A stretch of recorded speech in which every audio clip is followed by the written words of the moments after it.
The Last Supper, Part 4 of 10, Luke 22:19 through 20. And he took bread, gave thanks, and broke it, and gave it to them, saying, This is my body given for you. Do this in remembrance of me. In the same way, after the supper, he took the cup, saying, This cup is the new covenant in my blood, which is poured out for you. Okay, folks, have you noticed that nothing about Jesus's half measures? All the apostles know is that they were invited to a dinner and that Jesus was going to be there. And it is an exclusive dinner, and it's the Passover dinner.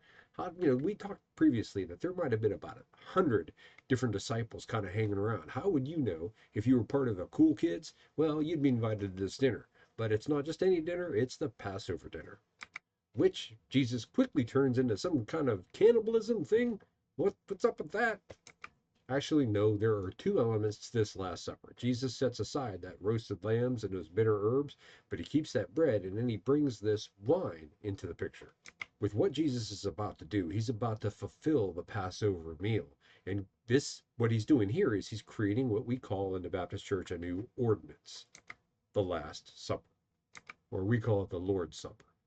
See, we Baptists have no sacraments. We have only two ordinances. For those who do not know, a sacrament is an observance of a faith system like Catholicism that views an act like baptism as delivering grace and salvation, or at least a part of it. From a Baptist perspective, when we go through submersion through water, that's strictly ornamental. It doesn't do anything to save you. The only thing that saves in the Baptist faith is Jesus.